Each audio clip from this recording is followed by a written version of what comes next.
is going on, Ballislife family? I'm Devin Ugland. I'm joined by my guy and my co-host Ronnie Flores, and you're watching On the Rise. On today's episode, we're breaking down Cade Cunningham of Oklahoma State. But before we get into the full breakdown, Ronnie, why don't you give us a little background on Cade Cunningham's high school career? Yeah, thanks, Devin. I'm fired up to be here for another episode with you. I hope you guys watched the first three ones.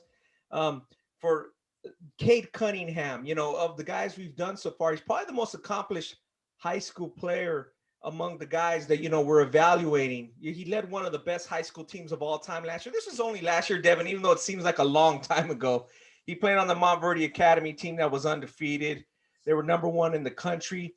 I think a little bit people don't really know how good that team is because obviously COVID broke out at the end of the year in March. About a year ago this time, the world went haywire, and they didn't get a chance to play in Geico, and I think people would assume how great they are as a team. They have 12 surefire D1 players, Devin. They had 3 Nike Hoop Summit guys, Dayron Sharp, including Scotty Barnes, and those guys are going to go high in the 2021 draft. They should be first-round picks as well.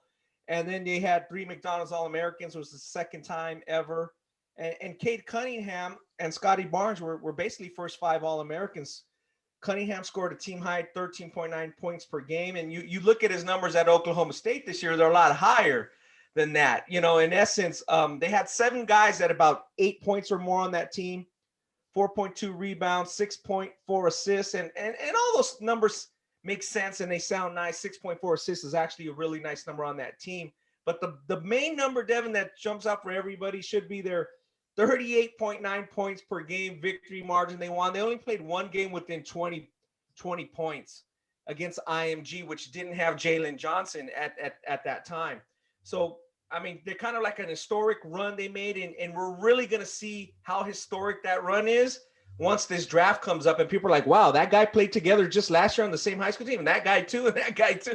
Like, it's going to be pretty noticeable, especially if Cade goes like 1 or 2, Scotty Barnes goes like 6 or 7, 8, and Dayron Sharp jumps into the top 20. Great stuff there on his high school breakdown, Ryan. Now let's jump into the strengths of Cade Cunningham's game. I'll start here first. I think the number one thing that most people notice, Ronnie, is just basketball IQ. Like you mentioned, Sure. His numbers at Montverde were, 13 points, but 6 or 7 assists a game. And on that team, he knew that he didn't need to do a whole lot of scoring for them to be really good. And he knew that he could get the ball in space to other guys like Scotty Barnes or Dayron Sharp or whoever it was. Sure. He understands how to control the pace of a game. At 6'8", he has that point guard type of feel, the point guard basketball IQ, and he's one of the, better playmakers, passers, overall basketball IQ guys in college basketball right now. Yeah, you can see with Oklahoma State, he has a lot on his shoulders, right? He has to kind of create for everybody. He's kind of the point man for the whole team, and he does a great job with that. I'm going to click over to his stats here real quick, Ronnie. 19.7 points. 6.3 rebounds, 3.5 assists is actually pretty low for a guy of his IQ and passing his caliber. Sure. Yeah. You notice that in recent games, especially if you get toward the Big 12 tournament, like you said, sometimes he may be pressing a bit to try to make a play for his team. In regards to high school and relative to high school, his team last year was more talented. So like you said, he was able to defer. He was able to know when he had to score, and he was able to know when he had to take over. And in this college setting with Oklahoma State, it looks like he feels like he has to try to take over down the stretch every game. For sure. And I think we're going to get into his areas of improvement or weaknesses, but back to his strengths. Obviously the point guard feel is the number one thing that jumps out and what is so intriguing to NBA teams because he's 6'8" and he has that strong frame at that position. But then you look scoring wise, Ronnie, and this season he's a plus 42% 3-point shooter. And, he likes to kind of, operate off high ball screens, create space for step backs and get into a rhythm 3-point shooting position. Right. Not sure how much of a catch and shoot guy he is, but I'm sure, with his form and his fluidity, he can develop that. Sure. And I just like kind of, his poise, his confidence, his patience at the position, his ability to rebound the defensive glass, obviously lead the break, set teammates up, and just make really good decisions in key moments of the game. And I think with his size, with his mental makeup, with his just, willingness to be a guy who gets off the ball and puts it in the hands of his athletes in space, he's going to do really well at the NBA level as a primary ball handler because of the spacing and because of just a level of athletes that are on that level. Ronnie, let's jump into your strengths.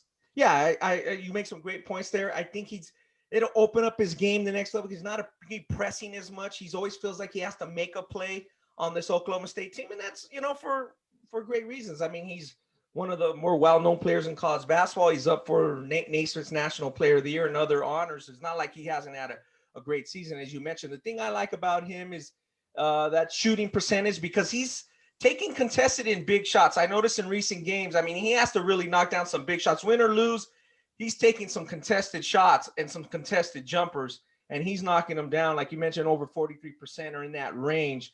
Obviously, the combination of size, body frame, and skills. Cade has decent speed and just enough wiggle to, he can get by guys and he can punish small guys. I guess we'll talk a little bit more of that as we talk about things of improvement. But I do like his overall makeup in there. He sleeves the floor well. He hits the running guy. That's one thing I noticed in his games. If he sees a big guy who's leaking out or rim running, he'll hit him every time. He's looking up, finding them. And he's rewarding his teammates for playing good D or for running, for hustling. I like that.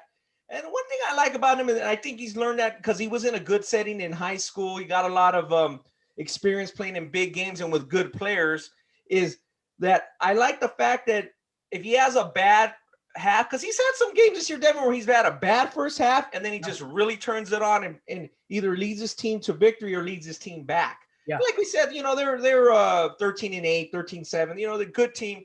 They're not as explosive or great as that Montverde at the high school level was. So what I like about him, he's like a really great defensive back in football. He forgets about the last play, so he can miss 3 or 4 shots, then he'll make 7 in a row, 6 in a row. That's because he has that confidence. That's what I really love about him.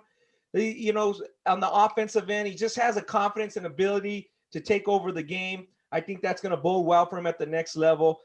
Defensively, I think he's a quality defender overall. In the team concept, he's good. He communicates. He talks to his teammates. He claps for them.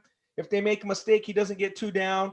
And he's good enough to stay with smaller offensive players for the most part. And he don't mind battling bigger guys inside, as you said, to start the break. So overall, I can see why he's, in that running for the number 1 pick, because there's just a lot of about him. Yeah, no doubt. And to run a primary ball handler position at the NBA level, Ronnie, like we probably expect him to do, your teammates have to trust you and you have to be confident in your abilities to set those guys up. And it's very clear from his high school career, whether it was club, whether it was camp, whether it was Montverde, whether it was, all-star game, whatever it was, Ronnie, he always had the ball in his hands and his teammates always knew that he was going to make the right play at the right time. And for a guy with his skill set, with his size and his ability to shoot the 3-point ball at, almost 43% at the college level, that's a very intriguing type, archetype for the NBA level. And I think, like you said, I think with the spacing, with the up of, skill set and up in athleticism of guys at the NBA level, it's only going to enhance Cade Cunningham's IQ, passing ability, and willingness to play make for teammates. Okay, Ronnie, I'm going to throw it to you here first to break down the areas of improvement you have for Cade Cunningham.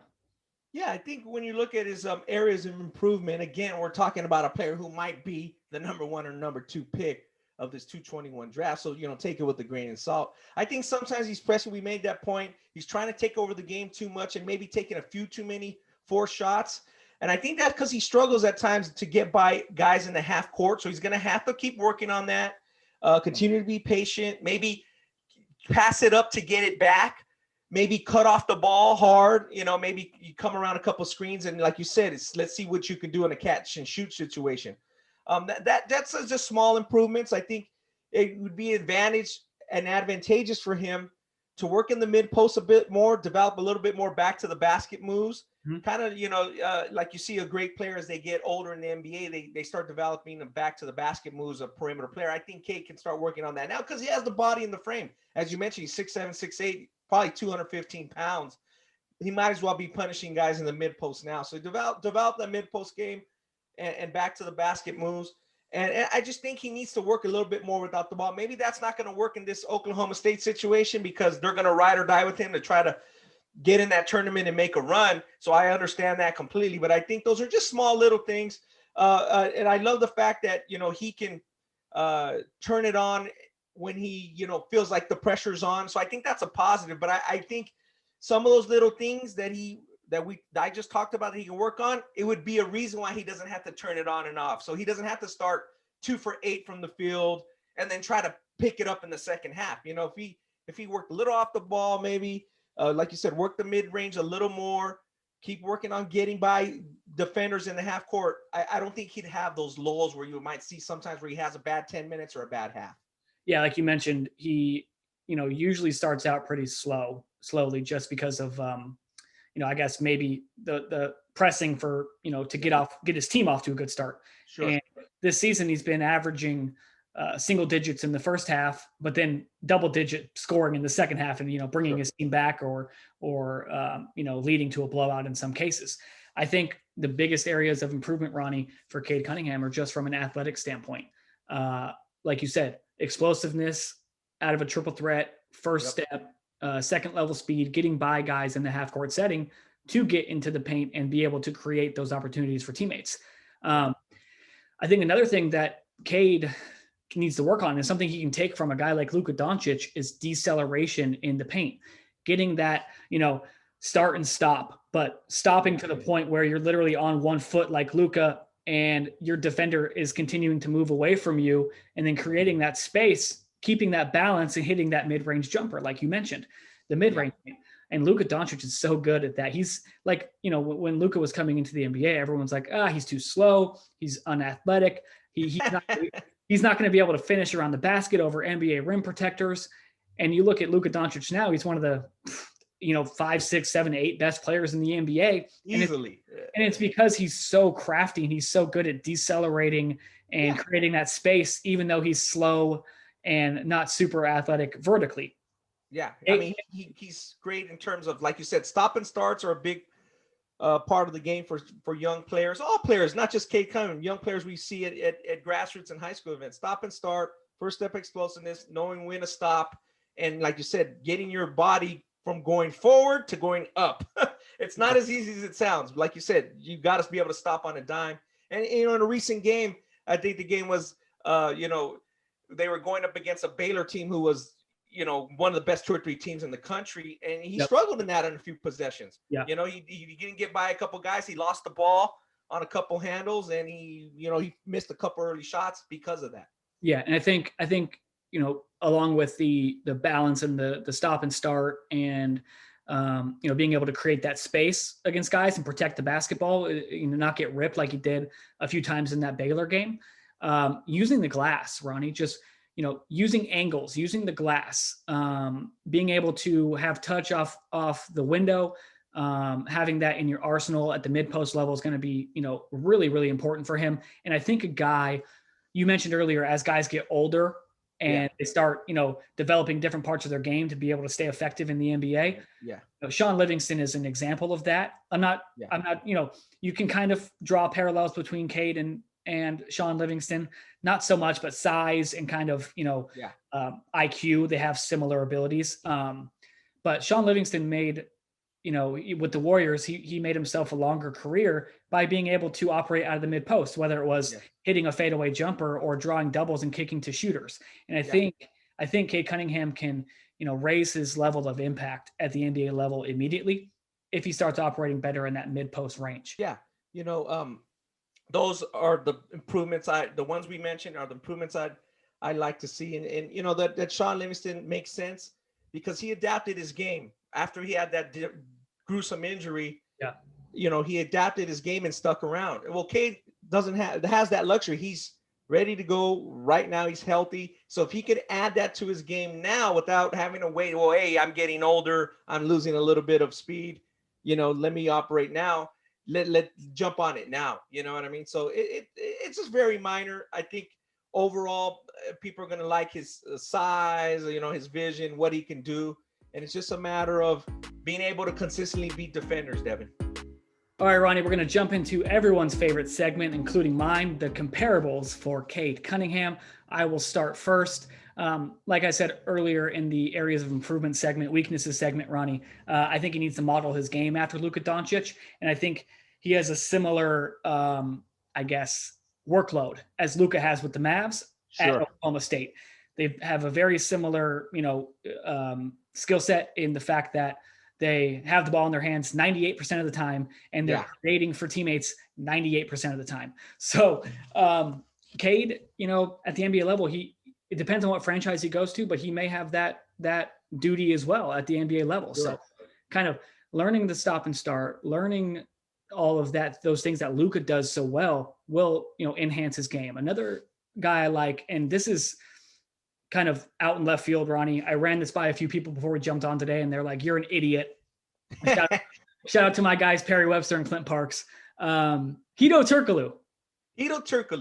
Hedo's a good shooter. He might be. I think he's a better shooter than Cade. But what else do you see that you like about him?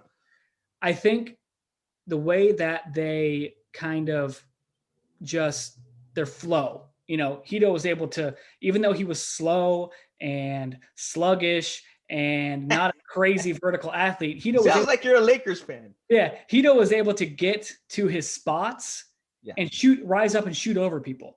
And at 6'8", with the guys who may be defending Cade Cunningham at the NBA level, I think he needs to get that kind of mid post where he's able to get to a spot, rise up and hit, a 15 to 17 foot jumper.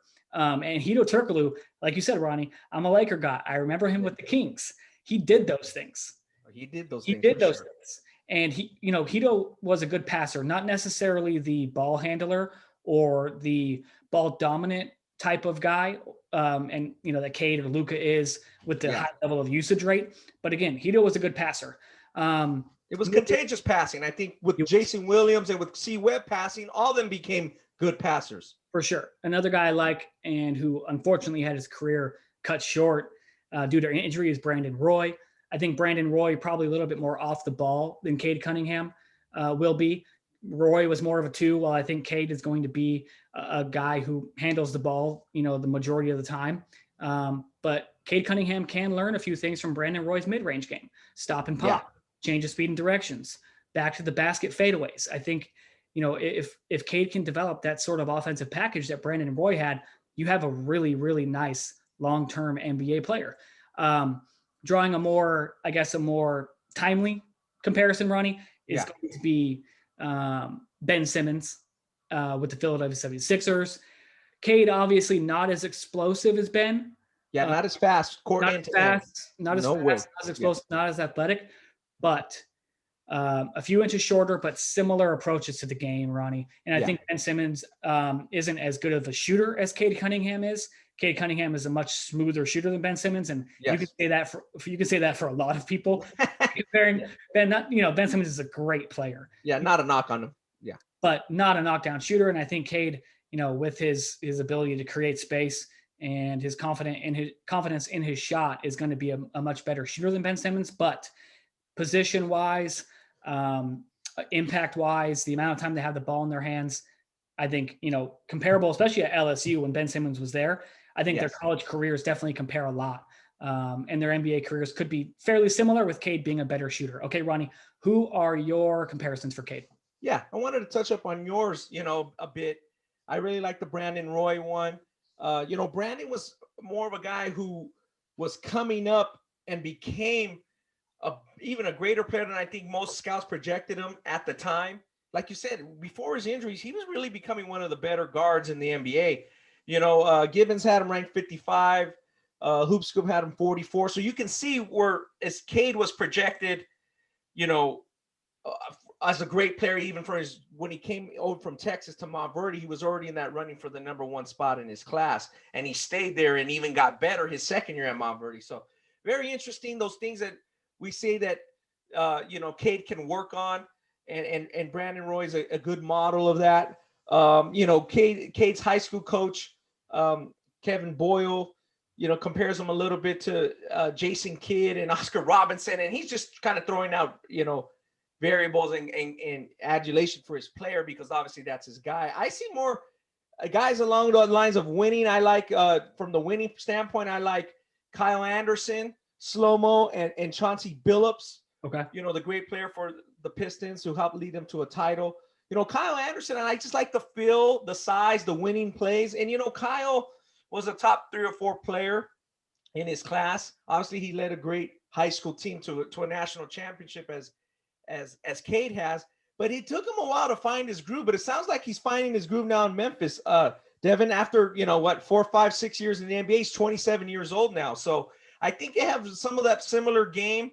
Kyle has a great feel for the game. I think Cade is a little bit better, a scorer, but I like that. Chauncey Billups, I just like the big shots. You know, Cade makes big shots this year at Oklahoma State. I like the strong frame. The field goal and the 3-point percentage for Chauncey's not much difference. I always thought Chauncey was a little bit better shooter from the field, but he hits the big shots and he has a good 3-point shooting percentage. So I'd like to see Cade carry that over the NBA. It keeps at that 43, 44 percentile. I think that would be great for him.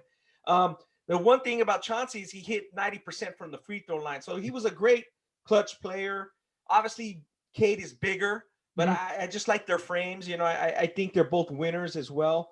It's great to when we throw out these comparisons, because honestly, Devin, I don't think none of these comparisons are slam dunk comparisons. Never. But that's a testament to Cade's game, because that means he's unique. There's not a lot of players like him. Another guy I would throw out would be, as Kevin Boyle mentioned, is popular ceiling. Obviously, he'd be a Hall of Famer, but Jason Kidd, as Kevin Boyle mentioned. But I like Tyrek Evans. That's a safe bet. Now, you might say, oh, okay, wait a minute. Tyrek Evans, why do you say Tyrek Evans? Well, Tyrek Evans was a number 3 player in his class by ESPN. Rivals had him 6. So he had the big frame and big body. He's more of a scorer, but Devin, he had 25 and 5 as a rookie. And only Oscar Robertson, LeBron, and MJ had those type of numbers. And if you look at his first 3-4 years with the Kings, his numbers are really good. So if Cade can hit those numbers, and if Cade can shoot for that 25 and 5, obviously if he goes to a really good team, he probably won't get the 20. But if he goes to a team that's rebuilding, or a situation like Melo Ball's in with Charlotte, he may be. I think that's a great goal to shoot for, 25 and 5 on a team that's, maybe a team that's not that good. That's a great goal for him. So I think he could be a better player than Tyrek Evans, but if he starts his career like Tyrek Evans, I think that's a great start for Cade Cunningham. So, those are the guys that I compare him to, and I like your comparison as well. But I think overall, none of those are slam dunks like we compared some of the other guys like J.D. Davidson or Chet Holmgren to some of the guys we did. And I just think that's a testament to Cade's game.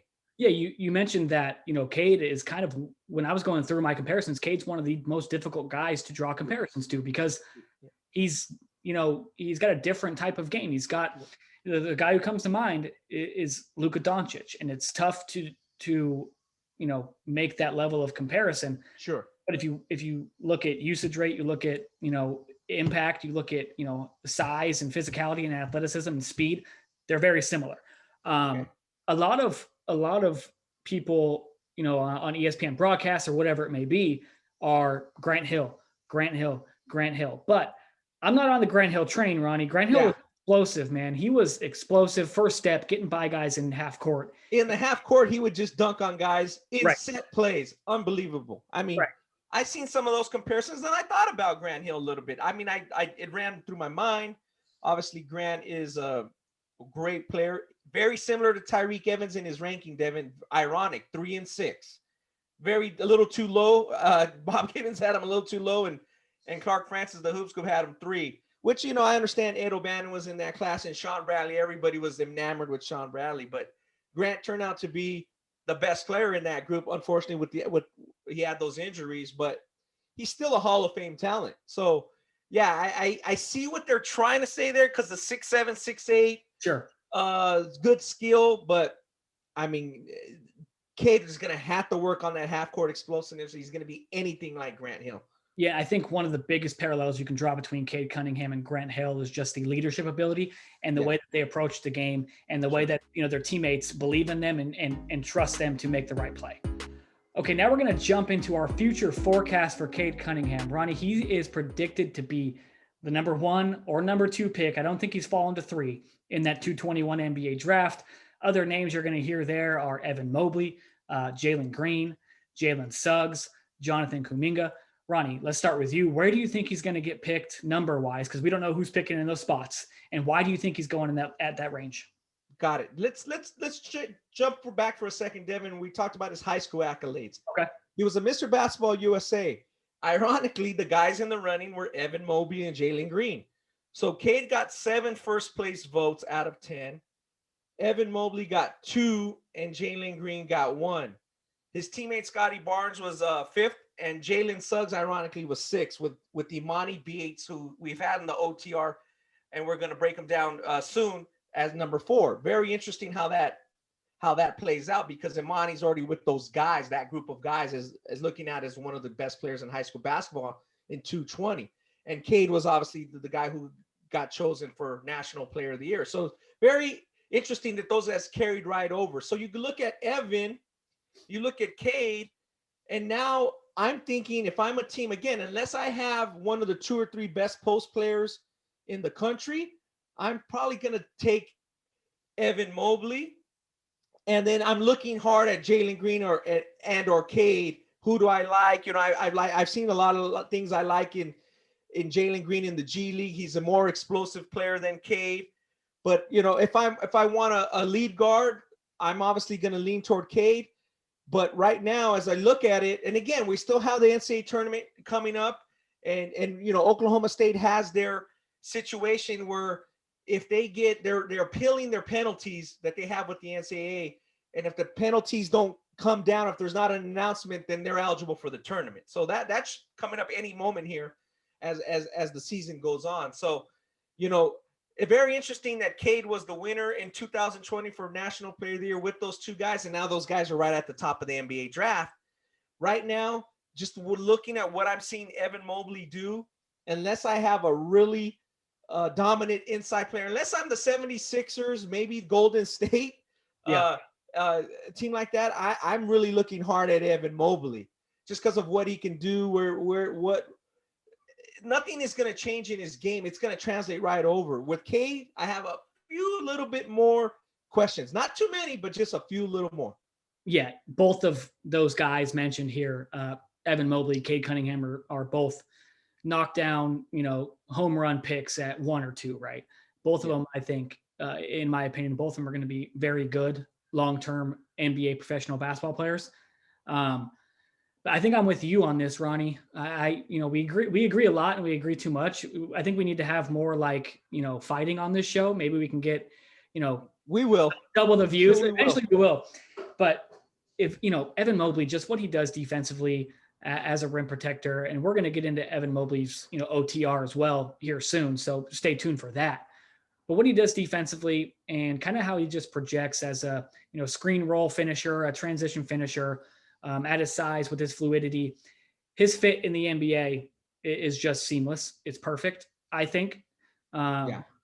Especially because, you know, the biggest knock on him is, you know, physicality, toughness, his strength. But in the NBA, Ronnie, the foul calls and the freedom of movement, we don't have to worry too much anymore about, you know, a guy's body, right? Yeah, this is not 19. He's not going against Nate Thurman and those guys in the 1970s and 80s where they're just going to be punishing. You know, it's just this isn't the bad boy Pistons 1980s NBA.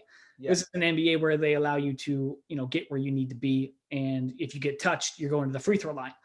Yeah, and you know, I guess Cade Cunningham, like you said, a little bit more questions as far as getting by guys in transition, and the fact that he's going to play the most important position at the NBA level, is the primary ball handler, the guy who initiates offense, the guy who has to operate out of ball screens, and the guy who has to create for everybody else. You know, there's a lot more pressure on him to perform, especially if he's going to a franchise that needs him to perform immediately. And usually at the number 1 or number 2 pick spot, unless there's, you know, a trade and say, you know, the Lakers or the Clippers or, you know, the Sixers, like you mentioned, unless they get into that, you know, number 1 or number 2 spot with the trade, you're looking at a franchise that needs a rejuvenating player.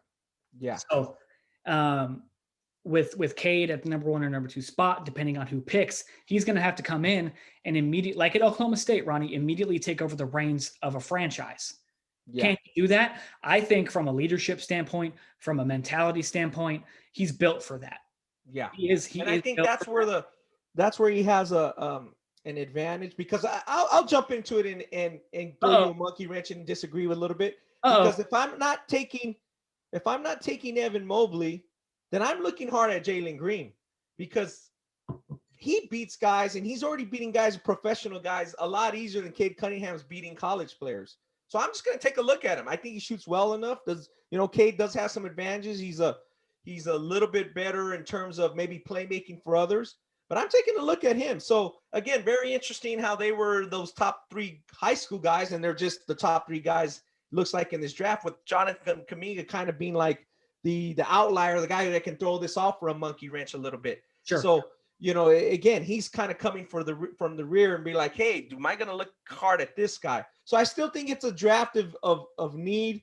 I do now think, and I've thought this for a long time, that Cade is a strong and he's a safe pick, but I think Evan Mobley is now a really safe. I mean, his floor is, it's going to be a floor that he's going to produce. His floor is not like he's going to drop and he's not going to be a bad NBA player.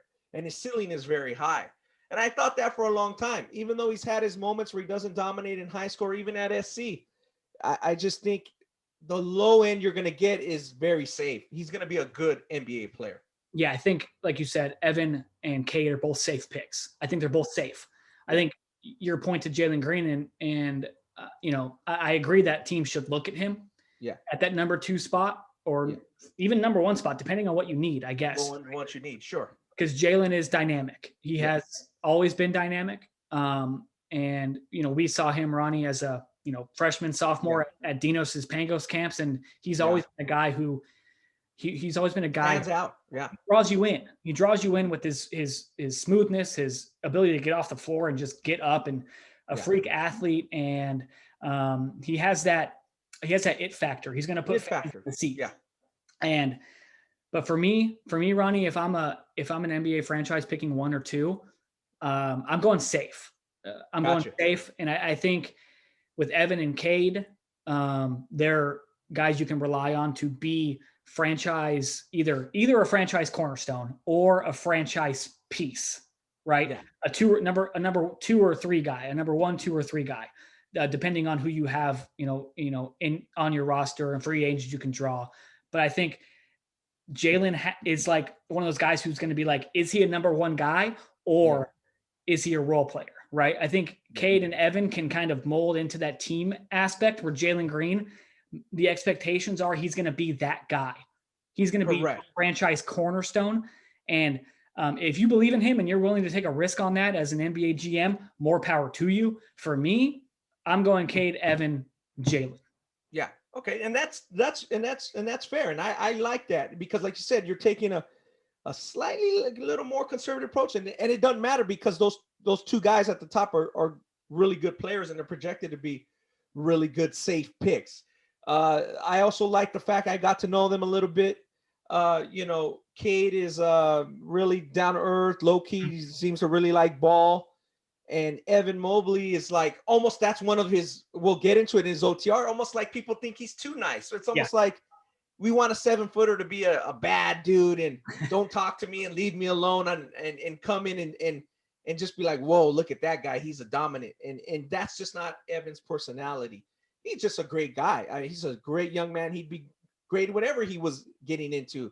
He just happens to be a really good basketball player. His family's just really nice people.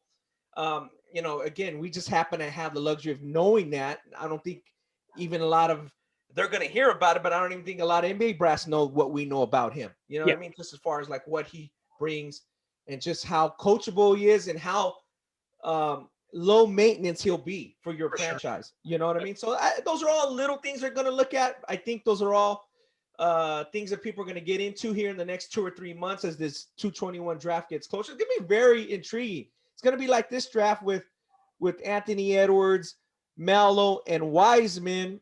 Some people are going to say, well, the Timberwolves screwed that up.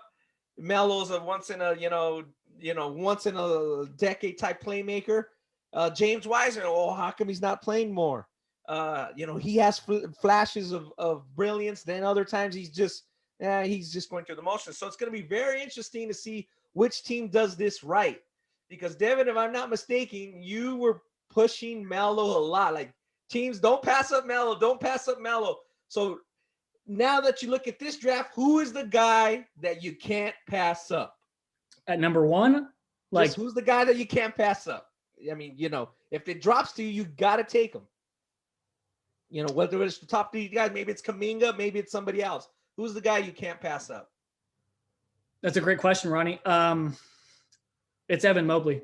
Yeah. It's Evan Mobley, just because it's simple. Yeah, if somebody puts a gun in your head, it's Evan Mobley. Oh yeah, if someone puts a gun in my head and says you got to make a pick right now of the 2020. Don't think about it, just pick. Yeah, not even close. It's Evan Mobley, just because of what you're getting defensively.